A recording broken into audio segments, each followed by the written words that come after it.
참으로 시간과 공간의 제약을 떠나서 이렇게 하나님의 양식으로 서로 마주보며 소통할 수 있는 시간을 날마다 사건마다 가질 수 있다고 하는 것은 우리에게 주어진 하나님의 큰 축복이라고 생각이 듭니다. 오늘 여러분들과 함께 나눌 양식의 제목은 내 속의 빅뱅 블랙홀이라는 제목으로 우리가 양식을 나누겠습니다. 이 내 속의 빅뱅 블랙홀이라는 이름으로 지어진 이 양식은 어떤 양식인지 우리가 조금씩 코스별로 먹어보는 시간을 갖도록 합니다. 어거스틴의 기도를 여러분께 읽어드리면서 말씀을 시작합니다. 주여, 그 작은 머리에 우리 마음이 안달을 합니다. 당신의 그 로고스에 도달하라고 우리를 이 땅에 지으셨기에 오늘도 내 마음은 그 로고스를 향한 사랑에 안달합니다. 아멘. 이렇게 어거스틴은 하나님께 기도를 하였습니다.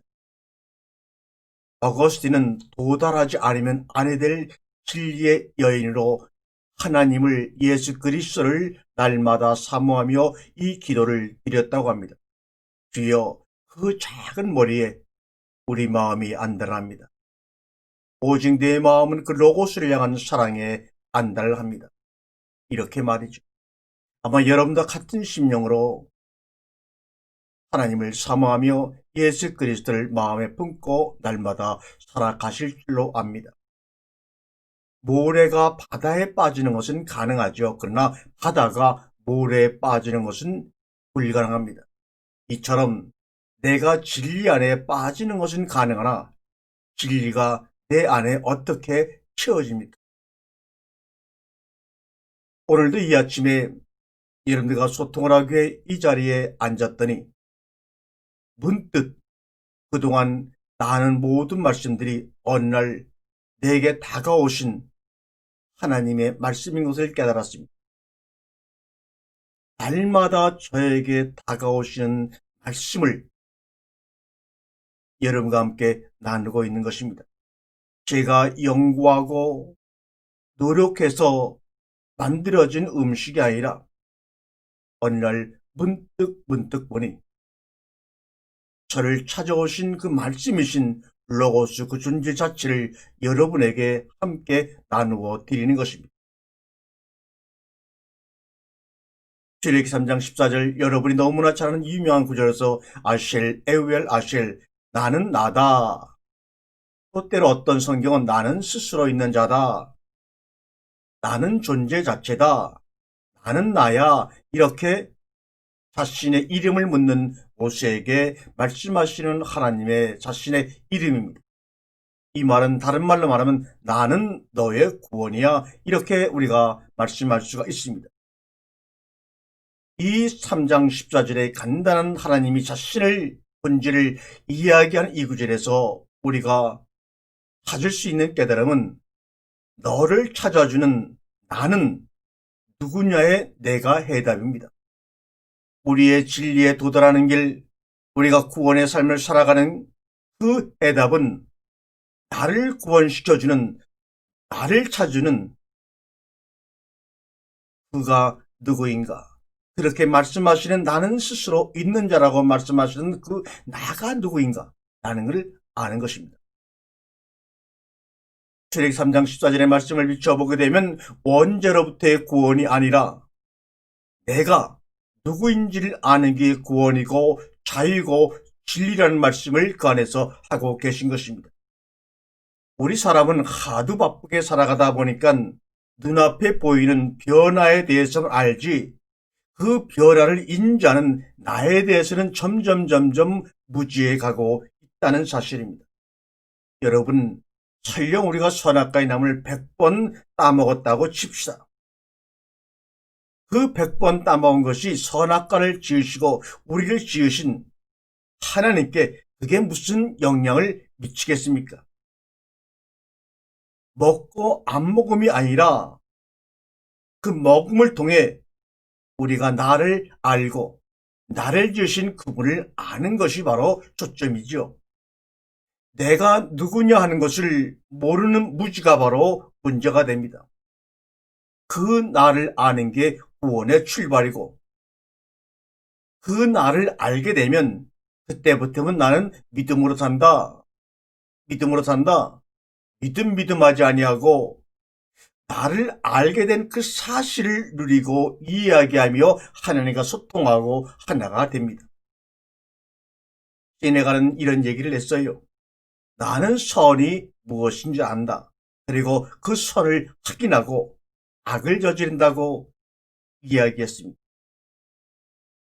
나의 선을 향한 열정이 그대의 선을 파괴하고 악을 저지른다고 얘기했습니다.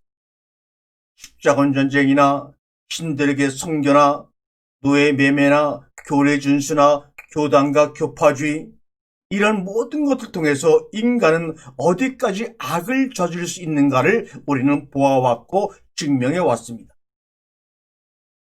우리는 빨강, 노랑, 파랑, 주황, 녹색, 남색 등등을 가지고 피어난 꽃을 보고 아름답다고 감탄하지만, 요새 한창 만개하고 있는 벚꽃을 보고 그것을 보려고 가서 감탄하지만, 무엇이 그렇게 다양한 색의 꽃을 보게 만드는지에 대해서는 잊고 삽니다. 그것을 알게 해주는 것이 첫째 날 빛이 있으라의 빛입니다. 나를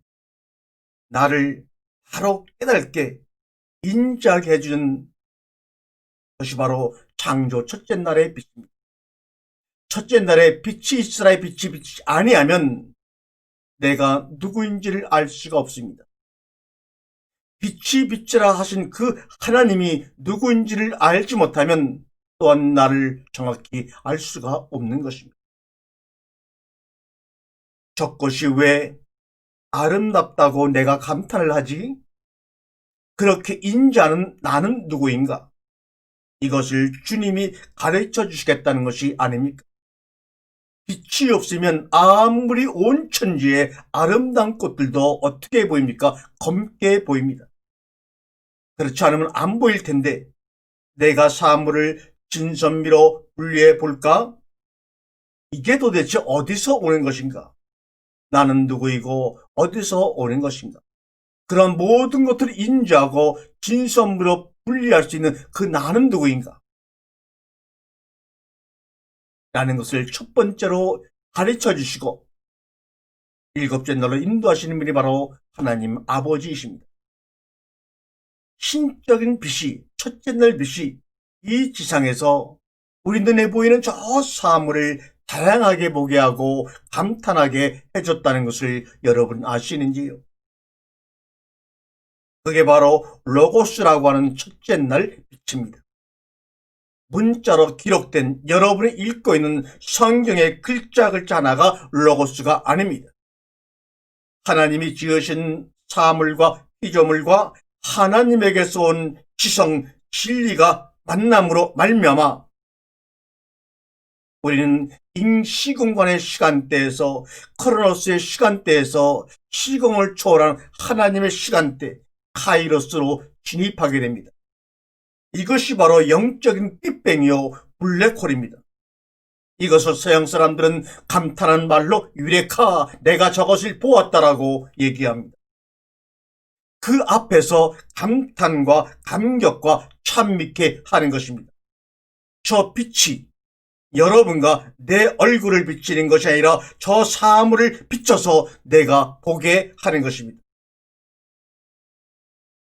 주님이 사람을 창조에 넣으시고 힘내, behold, 보라, 보라. 누구에게 말씀하는가? 우리에게 말씀하는 것, 보라.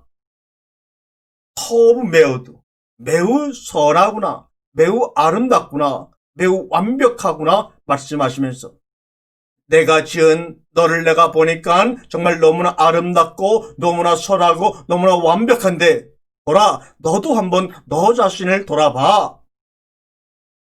그래서 자신을 돌아보았을 때 빛이 비치는 그 빛을 통해서 하나님이 말씀하신 고백과 똑같이 정말 하나님이 말씀하신 내가 그렇게 아름답고 완벽하고 선하구나 하면서 함께 감격하는 그것이 바로 구원이고 영생입니다.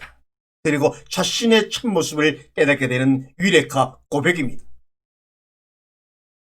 하나님이 창조하신 세계를 아름답게 감탄하게 만드는 것이 빛이요 그것을 우리가 로고스라 부른다 이 말입니다. 그것을 또 생명이라고 합니다. 요한복음 1장 4절에 그 안에 생명이 있었으니 이 생명은 사람들의 빛이라 말씀합니다. 이성이 먼저 나가지만 지성으로 정하고 빛으로 정하고 바르게 인도하고 보이게 하는 것입니다. 이성만 가지고는 아니 됩니다. 이성도 사실 99%는 나 자신에 의해 만들어진 기억이 아닙니다. 나 혼자만의 사색의 결과물이 아니라는 말입니다. 주변에서 들려지고 배우고 본 학습과 환경의 결과물이죠. 여러분, 산에서 잊어버린 소녀, 늑대소녀를 생각해 보세요. 그는 정말 주변의 환경을 통해서 들려주고 보여진 것이 없었기 때문에 늑대가 되어서 살아갑니다. 그 늑대소녀를 생각하면 이성이라고 하는 것도 사실은 나 자신에 의해서 스스로 만들어진 기억이 아니고 주변에서 들려주고 배우고 본 학습과 환경의 결과물이라고 하는 것을 알 수가 있지요. 우리의 모든 믿음에서 이성이 먼저 작동을 합니다. 그리고 믿게 되면 지성이 빛으로 우리를 정화시킵니다.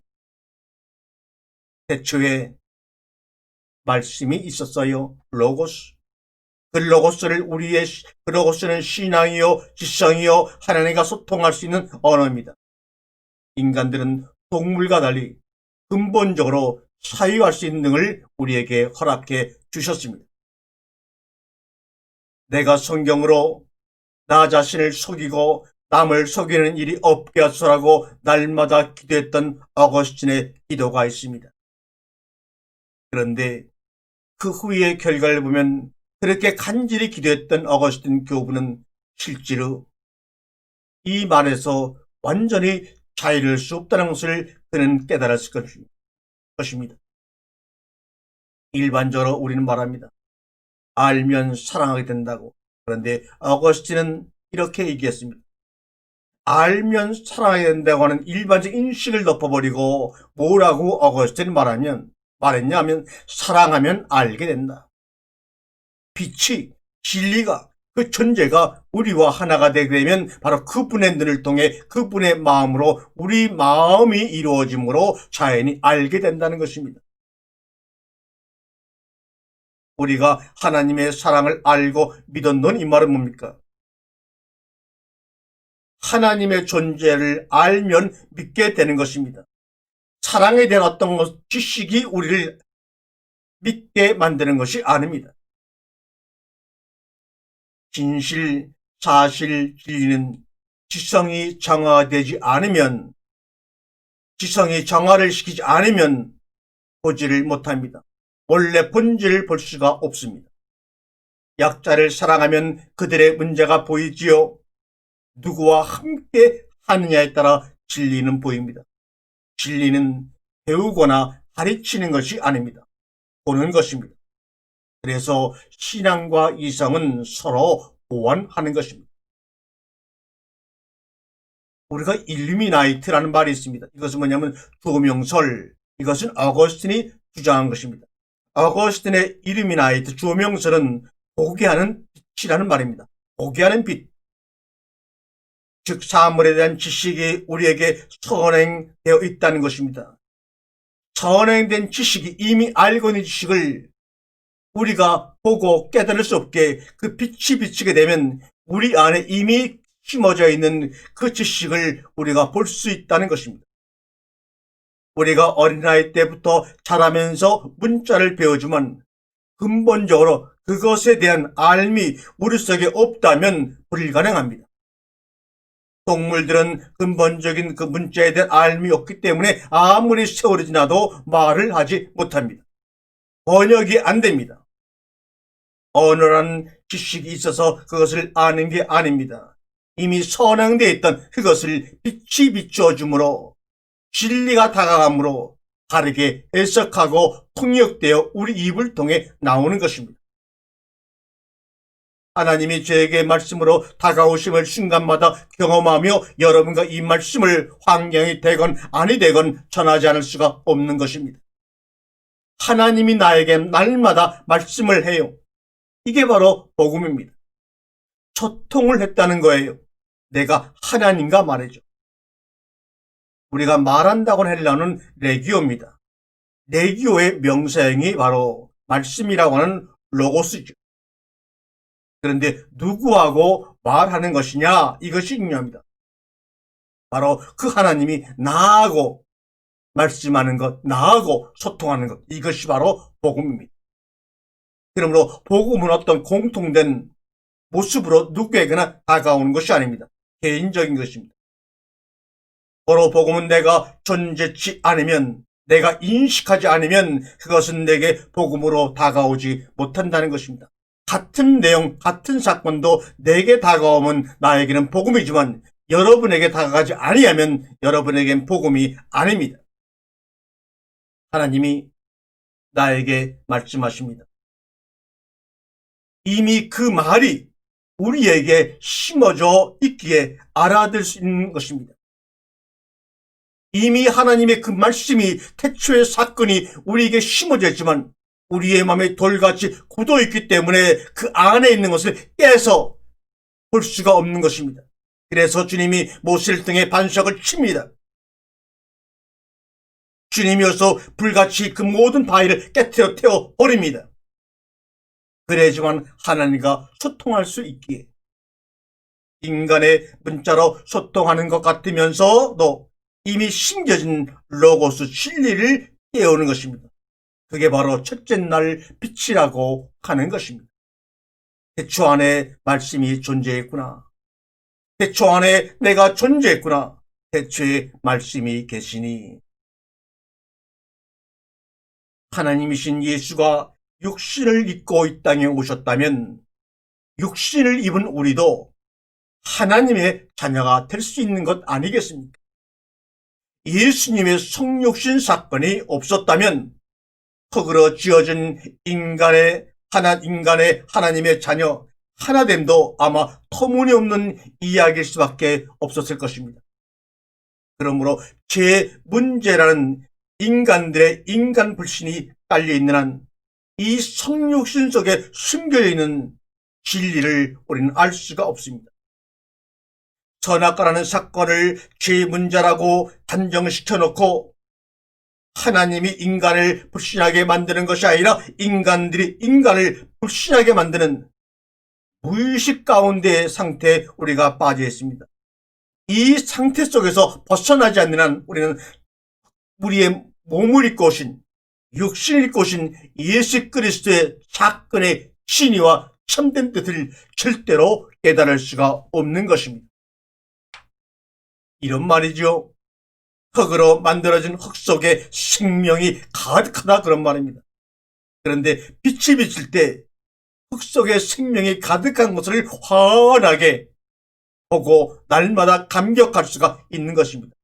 빛이 비치면 땅속 가득한 생명이 땅 위로 드러나는 것입니다. 솟아나는 것입니다. 하나님의 본질이 사랑 혹은 소통이라면 혼자서는 할 수 없는 게 사랑이요 소통 아닙니까? 하나님의 입장에서 사랑이나 소통이 이루어지려면 당연히 시공에 갇힌 나를 그 너머로 끌어올려 주셔야 가능합니다. 그것을 위해 로고스이신 하나님이 육신을 입고 예수라는 이름으로 이 땅에 오신 것이 아닙니까? 이 편에서 저 편으로, 이 차원에서 저 차원으로. 그래서 물로 불로 예수 그리스도가 우리에게 임하신 겁니다. 물로 임하셨을 때는 위에서 아래로 내려오신 것입니다. 하늘에서 뜻이 이루어진 것처럼 땅에서 이루어지도록 주님이 물이 되어서 이 땅에 내려오셨습니다. 오신 예수님이 십자가의 죽음을 통해서 땅 아래에서 저 차원으로 위로 우리를 끌어 올려가시는 것입니다. 그것이 바로 불러 오신 예수 그리스도, 소멸되지 아니하시는 불러오신 예수 그리스도를 의미하는 것입니다. 이 땅에서의 사랑과 소통은 제한적이고 시공에 갇혀 있고 조건에 따라 늘 변화무쌍하지요. 즉 허상입니다. 소통의 본질은 인간의 언어가 아니라 그것은 바로 로고스입니다.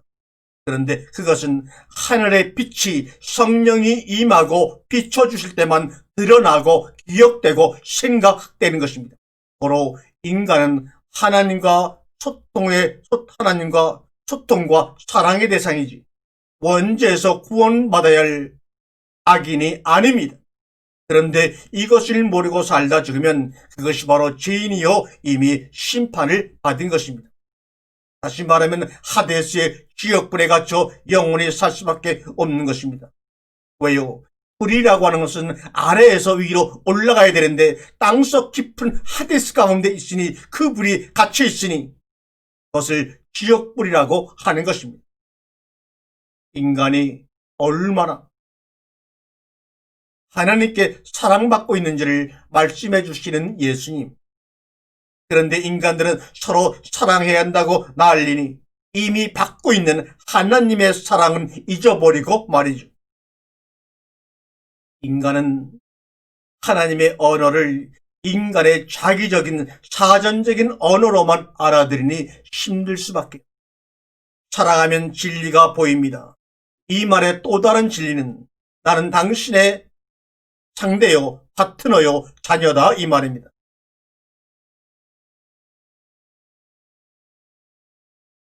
이게 진리가 아니고 무엇이겠습니까?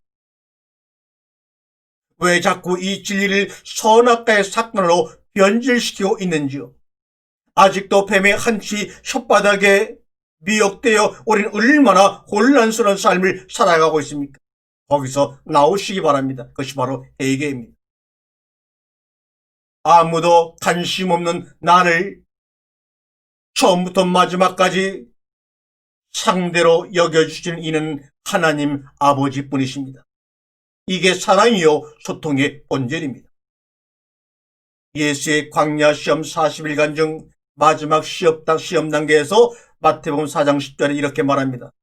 이에 예수께서 말씀하시되 사탄아 물러가라 기록되었으되 주 너의 하나님을 경배하고 다만 그를 섬기라 말합니다. 마지막 막바지 시험의 정점에 이르렀을 때 예수님은 하나님을 경배하고 그를 섬기라고 말씀하셨지 하늘의 권능을 끌어다가 사탄을 쳐부수는 기적을 일으키지 않았습니다. 예수님의 십자가의 죽음은 하나님을 향한 최고의 경배요 인간을 향한 섬김의 정점입니다. 이것 외에 어떤 것도 예수님은 자신의 표적으로 인정하지를 않으셨습니다. 부족한 인간을 사랑과 소통의 대상으로 삼아주신 그분 하나님을 향한 최고의 경배가 바로 예수님의 십자가상의 죽음입니다. 사랑을 본질, 소통을 사랑의 본질은 사랑을 소통을 본질로 여기신 하나님의 사랑을 설명하는 길은 삼위일체뿐입니다.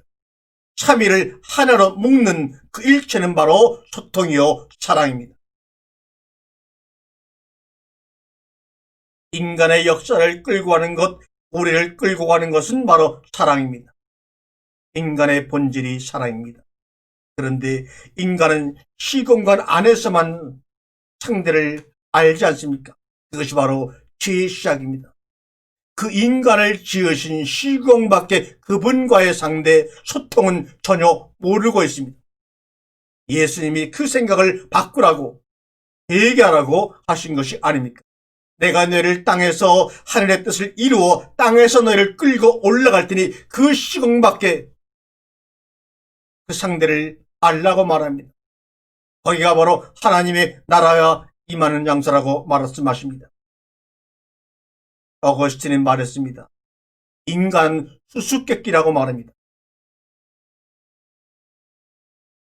인간을 수수께끼라고 말하면서 원죄가 성경에 드러나는 계시라는 말을 어떻게 할 수가 있었을까요? 인간은 인간의 머리카락조차도 셀 수 없는 존재들입니다. 하나님은 사랑이시죠. 바로 하나님의 형상인 인간도 당연히 사랑입니다. 인간은 사랑으로 구원받거나 사랑으로 멸망당합니다. 말씀을 정리해 볼까요? 우리가 그렇게 많이 논쟁을 벌이는 애정론에 대해서 말씀을 드립니다. 애정론의 시작은 바로 어거스틴의 애정론에서 나온 것입니다. 그런데 어거스틴의 그 고백을 우리는 애정론이라는 우리 생각으로 묶어버리고 제한시켜버리고 말았습니다. 우리가 어거스틴 애정론이라 하는 그 애정론은 어거스틴의 어떤 마음에서 나왔는지를 알아야지만 됩니다. 어거스틴 애정론은 구원받을 수 없는 자신 같은 자가 구원받은 것에 대한 감격의 표현입니다. 구원받을 자가 미리 태초에 정해져 있다는 의미의 그런 애정론이 아닙니다. 어거스틴의 애정론은 은총론입니다. 은혜요 선물이다 그 말입니다. 그에 져서 신국론을 읽어보시게 되면 분명히 나와 있습니다.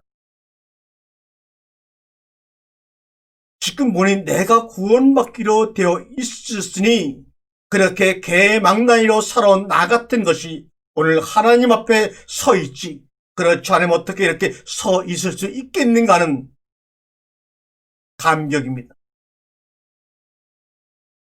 나같이 이렇게 죄를 뭉탱이로 짓고 살아온 내가 하나님 앞에 서 있을 수 있다는 것 자체가, 내가 구원받기로 되어 있으니 감히 그런 일이 벌어지지 어떻게 그런 일이 있을 수 있겠느냐고 하는 어거스틴이 구원에 대한 감격을 표현한 것을 우리는 잘못 애정론이라고 못을 박아 버립니다. 인간의 어떤 다수의 수사로는 표현하기에 너무나 구원의 감격이 어거스틴에게는 컸던 것입니다. 이런 것도 모르고 어거스틴의 애정론이 맞다 그러다 하면서 논쟁하면 아니 되죠. 문자상으로만 이해를 하려고 하니 논쟁이 생기고 오해가 생기고 갈라질 수밖에 없습니다. 시간은 물질도 아닙니다. 의식의 흐름입니다. 과거의 시간은 없고 미래의 시간은 오지 않았고 현재 시간은 어떻습니까? 시간은 실체가 아니고 내 안의 의식의 흐름이라고 신국론에서 어거스틴은 우리에게 자세하게 설명하고 있습니다. 과거의 현재, 미래의 현재, 현재만 있다고 말합니다. 하나님의 시간도, 영혼의 시간도 한 점에 딱 잡히게 되어 있습니다. 영혼이 현재의 순간에 들어와 있는 것이죠. 창조부터 이미 구원이 들어와 있다고 하는 것입니다. 아멘.